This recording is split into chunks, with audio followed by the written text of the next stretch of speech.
Hello students, कैसे हैं आप सभी लोग। मैं हूं Alisa Kishwar and welcome to Power Pages. आज के इस पार्ट 12 या कह लीजिए lecture 12 on the subject business organisation, जिसकी हमारी यूनिट 3 चल रही है, हम डिस्कस करने वाले हैं टाइप्स ऑफ प्लांट लेआउट। इससे पहले वाले लेक्चर वीडियो में हमने प्लांट लेआउट डिस्कस किया था कि इस वर्ड का आखिर मतलब क्या होता है, क्या मतलब होता है, कौन से टाइप्स होते हैं, उसका हमने जस्ट एक ओवरव्यू, एक रॉ फॉर्मेट हमने पढ़ा था। आज हम इस लेक्चर वीडियो में इसके टाइप्स को डीपली पढ़ेंगे कि एक्चुअल में वो जो टाइप्स हमने इसके पहले वाले लेक्चर वीडियो में पढ़े थे उनमें क्या डिफरेंस होता है, कैसे वो एक दूसरे से अलग होते हैं और किस किस तरीके से उन्हें यूज किया जा सकता है। तो चलिए आज का ये लेक्चर वीडियो हम स्टार्ट करते हैं और देखते हैं। सबसे पहला जो टाइप आता है वो आता है प्रोडक्ट लेआउट, जिसे हम लाइन लेआउट भी कहते हैं। लाइन लेआउट से आप समझ गए होंगे कि एक लाइन में इसका लेआउट होता है प्लांट का। प्लांट तो आप समझते हैं ना, प्लांट एंड मशीनरी अगर आपने पढ़ा है तो। जो नॉन कॉमर्स के बच्चे हैं, प्लांट एंड मशीनरी आपने पढ़ा है ना, प्लांट वो बिल्डिंग, वो इंडस्ट्रियल यूनिट, ठीक है। प्लांट लेआउट उस इंडस्ट्रियल यूनिट का जो लेआउट, कैसे उसको स्ट्रक्चर करना है, इंफ्रास्ट्रक्चर कैसा होगा आपका, कहाँ पे कौन सी मशीनरी आएगी जिससे और ज्यादा एफिशिएंटली प्रोडक्शन हो सके, उसको हम कहते हैं प्लांट लेआउट। प्लांट लोकेशन, किस लोकेशन पे वो प्लांट या वो कह लीजिए इंडस्ट्रियल यूनिट आपकी होनी चाहिए कि वो एफिशिएंटली और मिनिमल कॉस्ट में प्रोडक्शन या आउटपुट दे सके। चलिए back to our line layout वाला टॉपिक। लाइन लेआउट एक सिंपल लाइन लेआउट लाइन की तरह होता है। मैंने इसलिए लाइन लेआउट भी इसमें इंक्लूड किया है इस नेम में, क्योंकि बहुत बार एग्जाम्स में लाइन लेआउट पूछ लिया जाता है और बच्चे सिर्फ प्रोडक्ट लेआउट पढ़ के चले जाते हैं तो उन्हें समझ नहीं आता। तो चाहे ये वाला नेम हो चाहे ये वाला नेम हो, दोनों का मतलब सेम होता है। अब इसका मतलब क्या होता है, चलिए देखते हैं। Machines and workstations are arranged accordingly to the sequence of operations needed to produce a specific product, commonly used in mass production or assembly line production. समझ आया? एक सीक्वेंस में, मैंने आपको कॉटन मिल का एग्जांपल दिया था। कॉटन मिल आता है, ठीक है। कॉटन मिल आएगा, पहले आप स्टेप 1 करेंगे, देन आप स्टेप 2 करेंगे, ठीक है। जो उसका सॉर्टिंग वगैरह होता है वो करेंगे, देन आप उसको मैन्युफैक्चर करेंगे, देन आप उसका जो भी अकाउंटिंग वगैरह का ट्रीटमेंट होगा वो करेंगे, देन सेल्स एंड डिस्ट्रीब्यूशन वाला पार्ट आपका या डिपार्टमेंट आएगा, देन आपका फाइनली ट्रांसपोर्टेशन वाला डिपार्टमेंट आएगा। तो ये क्या हो गया, ये एक लाइन हो गई ना। अब ऐसा तो नहीं होगा ना कि यहाँ पे जब पहली बार जो कॉटन है, जो रॉ कॉटन है वो लाके रखी और उसी के बीच में हमने अकाउंट्स का डिपार्टमेंट डाल दिया, ये तो नहीं है ना। अगर मैन्युफैक्चरिंग हो रही है तो मैन्युफैक्चरिंग यूनिट्स की जो जो भी मशीनरी है वो सारी एक लाइन में होगी और बाकी जो सारे अदर एक्टिविटीज है, अदर डिपार्टमेंट है, वो सारे एक लाइन में होंगे। यहाँ पे यही कहा गया है। अब इसके फीचर्स क्या क्या होते हैं। Work flow straight and sequential, sequence में होता है ये। Each work station perform specific operation repeatedly. आपने डिस्कवरी चैनल, बीबीसी, ये सब देखे होंगे। यहाँ पे फूड फैक्ट्री करके कोई कह लीजिए एक चैनल आता है, एक ड्रामा तो मैं नहीं कहूंगी। तो वहां पे क्या होता है ना, वहां पे बहुत सारी सारी मशीनरी होती है ना। अगर आपने देखा हो फूड फैक्ट्री या फूड फूड कुछ ऐसे करके आता है, डिस्कवरी, बीबीसी। तो वहां पे क्या होता है, वहां पे बहुत सारी मशीनरीज होती है। वहां पे जहां से आप रॉ मटेरियल लेकर आएंगे, वहां से लेकर वो जो फाइनल प्रोडक्ट, फिनिश्ड प्रोडक्ट, जो फिनिश्ड गुड्स आपका निकलता है वहां तक सारी। तो वो एक तरीके से क्या होता है, वहां पे आप लेआउट का जो स्ट्रक्चर है वो देख सकते हैं। वहां पे इन्हीं लेआउट्स के बेसिस पे स्ट्रक्चर बनाया जाता है कि कहाँ से कब चीज कहाँ पे आएगी, उसके बाद वो कौन से स्टेप पे जाएगी, उसके बाद उसकी मैन्युफैक्चरिंग जो होगी वो यहाँ पे इसके पास ही रखी जाएगी, रेदर देन कि बहुत कहीं दूर जाके हो।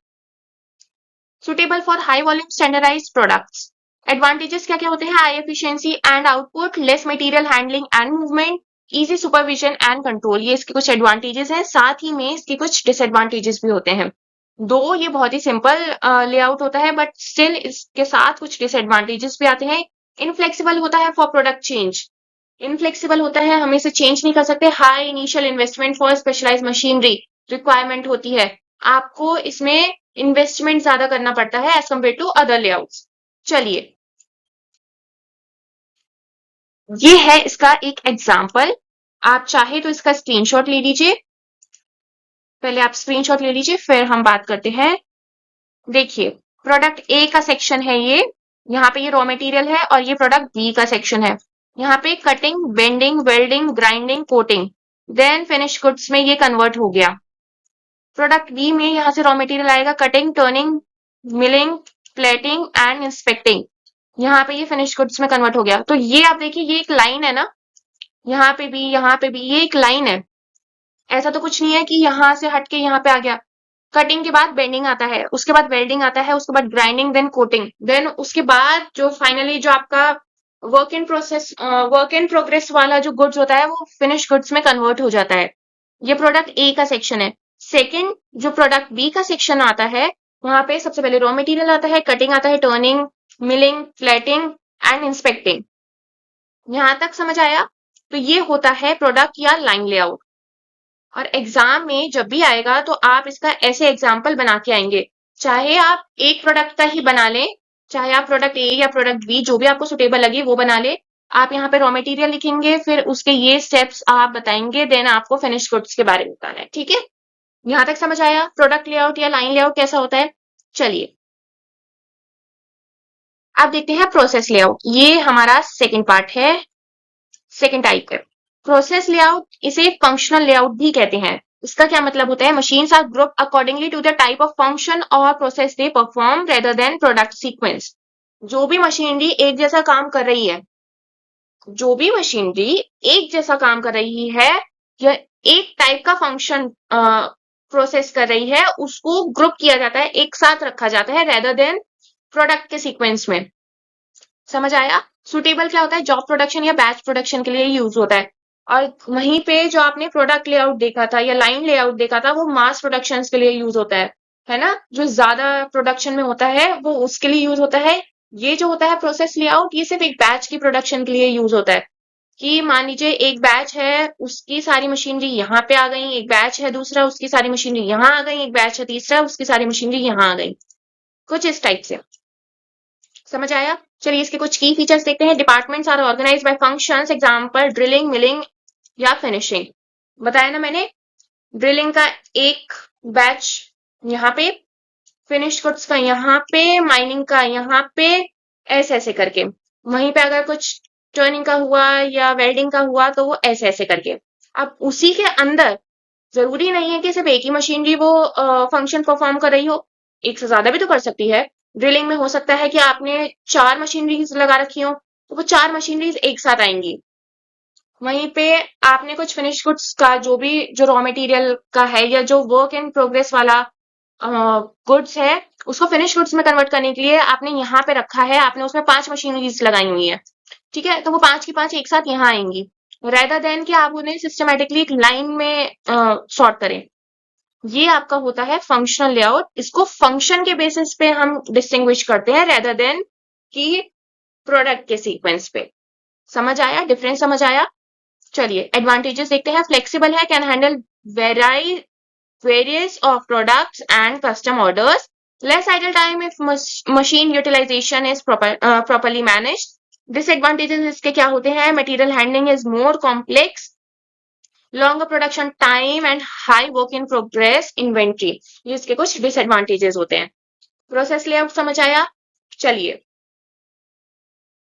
अब देखते हैं इसका एग्जांपल। इसका भी आप स्क्रीनशॉट ले लीजिए।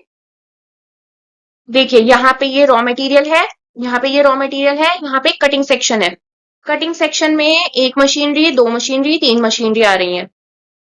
एक मशीनरी, दो मशीनरी, तीन मशीनरी आ रही है। अब बेंडिंग सेक्शन में मान लीजिए कि ये मशीन 1 यहाँ पे अपना जो भी उसका फिनिश गुड्स है, आप ये तो मानते हैं ना कि हर एक मशीनरी में एक इनपुट आता है, एक रॉ मटेरियल आता है।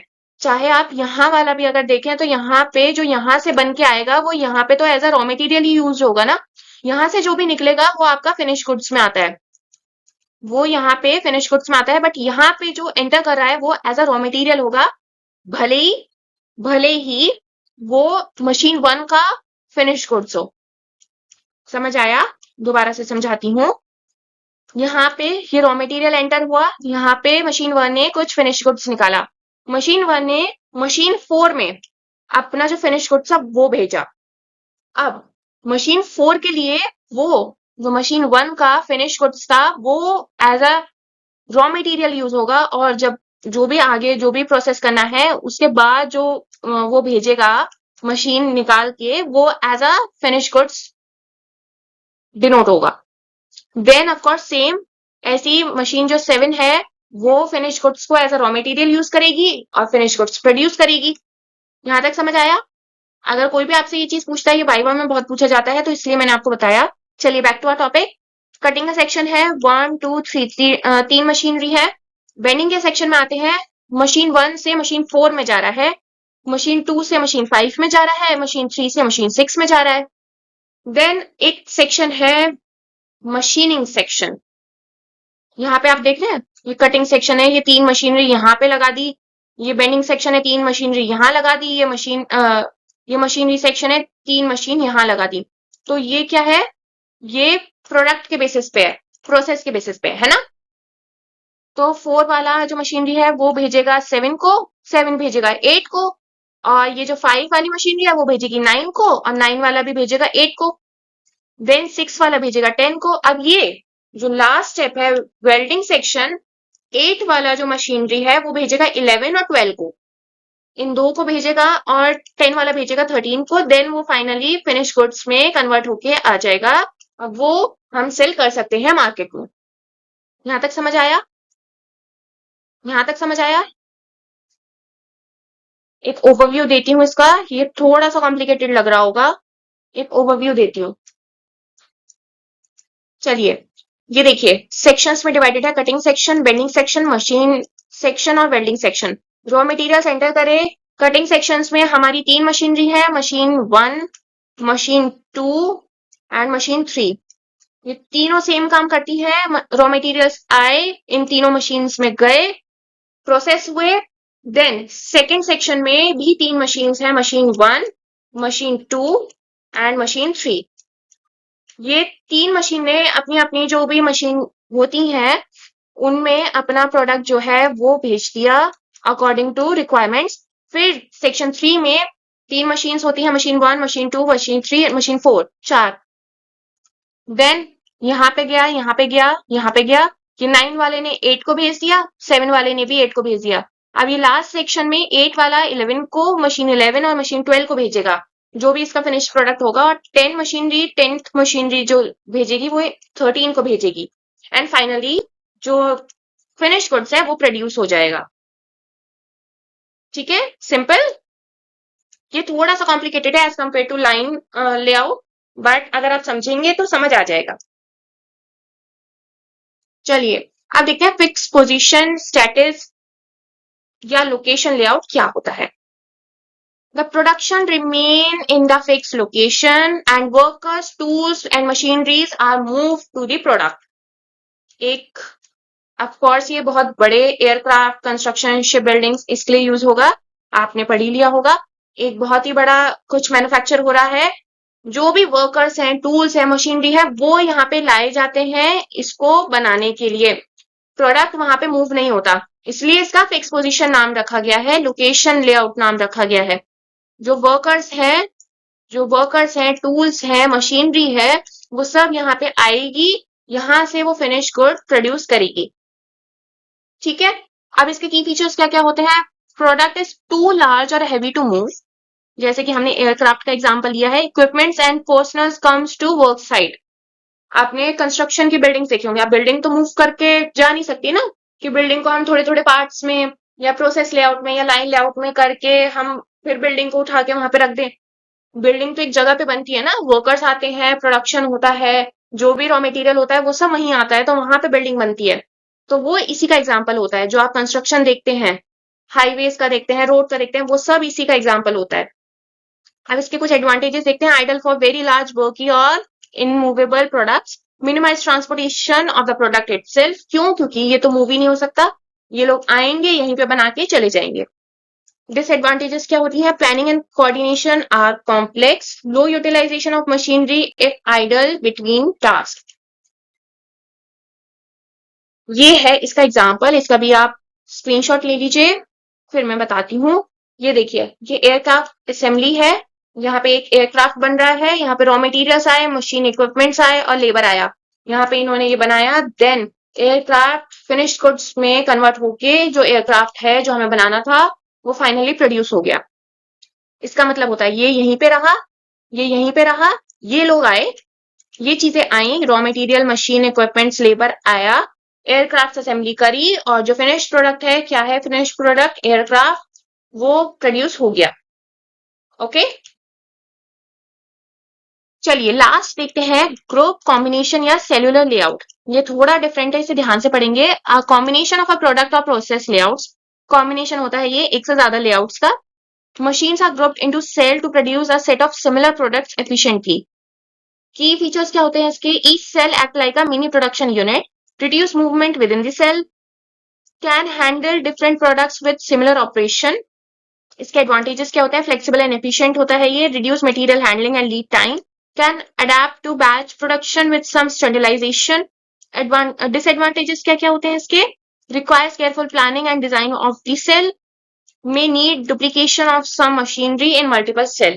एक सेल होता है, यहाँ पे एक सेल होता है, ठीक है। अब मान लीजिए जरूरी नहीं है, ये मोस्टली यूज करा जाने वाला है, जरूरी तो नहीं है ना कि आपका जो इंडस्ट्रियल यूनिट है या जो भी प्रोडक्शन यूनिट है वो सिर्फ प्रोडक्ट लेआउट या प्रोसेस लेआउट के बेसिस पे हो या फिक्स, ऐसा जरूरी भी नहीं है कि फिक्स लेआउट हो, अलग भी तो हो सकता है ना। तो उस केस में क्या होता है कि अपने जो प्रोडक्शन है उसके हिसाब से आप मशीन्स को ग्रुप कर सकते हैं एक सेल में। मान लीजिए ये सेल 1 है, ठीक है, सेल 1 में एक सिमिलर टाइप के प्रोडक्ट्स यूज हो रहे हैं, ठीक है। मान लीजिए चिप्स के पैकेट है, ठीक है। अब चिप्स में अलग अलग फ्लेवर्स होते हैं, चिप्स में अलग अलग फ्लेवर्स होते हैं। अब चिप्स बनते तो पोटैटो से ही है, सेल 1 में पोटैटो को यूज होगा, बट उसमें क्या होगा, यहाँ पे मान लीजिए लेस का चिप्स है, यहाँ पे सॉल्टेड वाला फ्लेवर आ जाएगा, तो ये सॉल्टेड वाले में क्या कहते हैं फ्लेवर डालेंगे, यहाँ पे कुछ मसाले वाला हो जाएगा, यहाँ पे क्रीम एंड अनियन हो जाएगा। तो ये क्या हो गया, ये अलग अलग टाइप्स के। अब इन तीनों के लिए अलग अलग मशीनरी चाहिए होगी ना, अलग अलग मशीनरी चाहिए होगी ना। अब यहाँ पे मान लीजिए ये पोटैटो का है, यहाँ पे भी जा रहा है, यहाँ पे भी पोटैटो जा रहा है, यहाँ पे भी पोटैटो जा रहा है ना। अब यहाँ पे कुछ बीच में कुछ कटिंग का भी होगा जिससे पोटैटो की वो चिप्स की शेप आएगी, होगा, होगा ना। अब वो तीन अलग अलग उसमें जाएगा, समझ में आ रही है बात? तो ये क्या हुआ, ये एक सेल हो गया।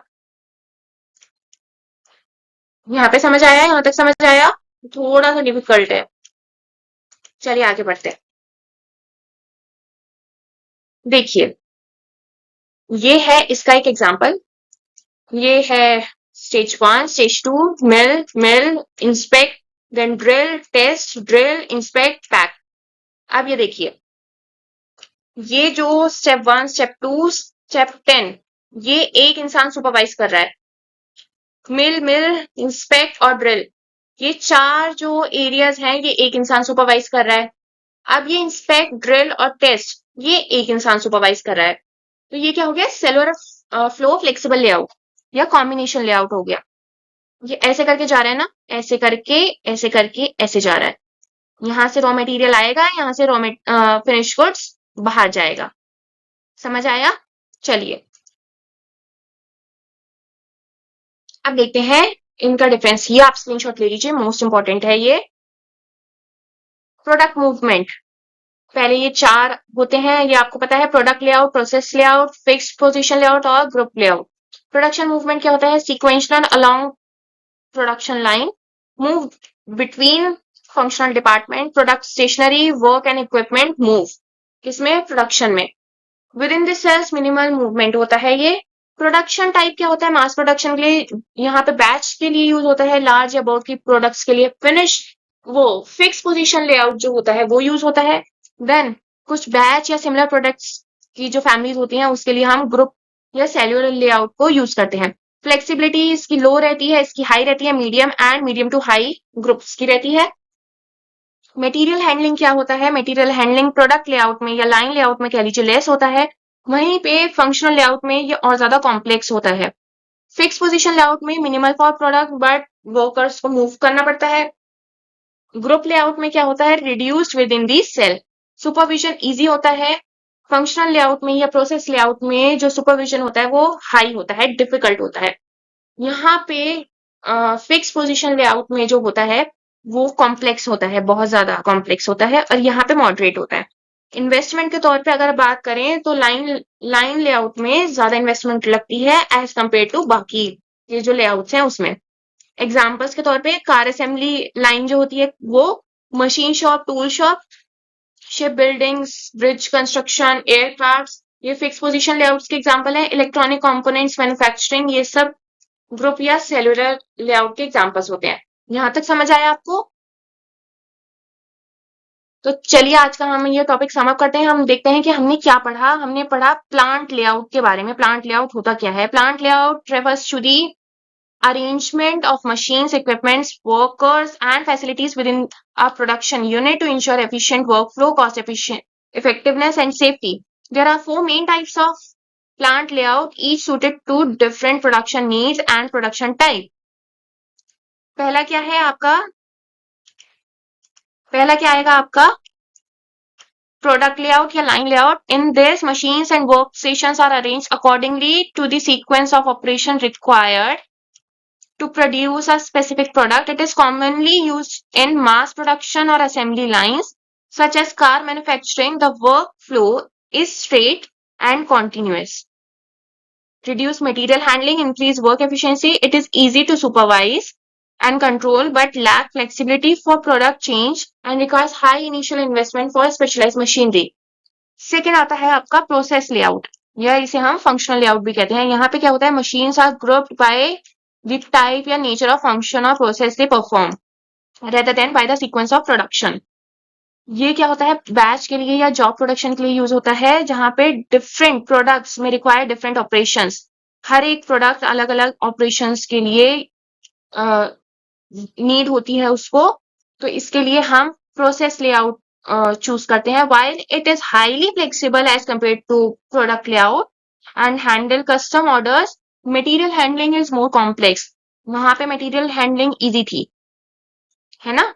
बट यहाँ पे material handling complex है। Production time is longer, work in progress inventory can be high.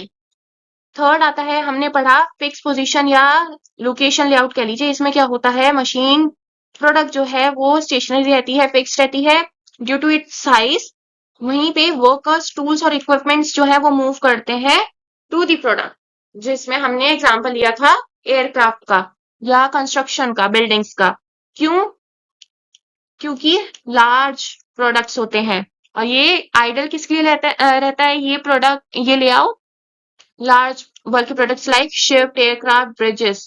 While it minimizes the movement of the product itself, planning and coordinations are more complex. Okay? Last जो हमने पढ़ा वो पढ़ा था group या combination layout. इसमें क्या होता है?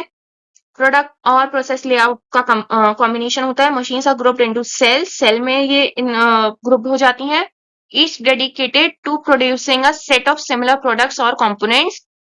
It reduces material movement, improves efficiency, and provides flexibility for batch production. However, careful planning is required, and some machines may need duplicates in different cell. तो इसमें क्या होगा? इसमें इन्वेस्टमेंट ज्यादा हो सकती है। क्यों? क्योंकि एक ही मशीनरी बहुत सारे सेल्स में जरूरी होता है, हो या हो सकता है मे बी कि नीड हो, इसीलिए एक जैसी मशीनरी को आपको हर सेल में लगाना पड़े। तो ये था टाइप्स ऑफ प्लांट लेआउट का टॉपिक जिसको हमने आज कवर किया। ये एग्जाम पॉइंट ऑफ व्यू से बहुत ज्यादा इंपॉर्टेंट है, बहुत स्कोरिंग है ये टॉपिक। आप इसे पढ़कर जाएंगे और अच्छे से समझकर जाएंगे, और अगर नहीं समझ आया तो एक बार इसे दोबारा से पढ़ेंगे। इजी टॉपिक है, अगर आपको एक बार में समझ आ जाएगा तो आप इसे कभी नहीं भूलेंगे। ठीक है? So that's all in today's lecture video. Thank you, and if you find it useful please like, share, subscribe this channel. Have a great learning ahead बच्चे। बाय।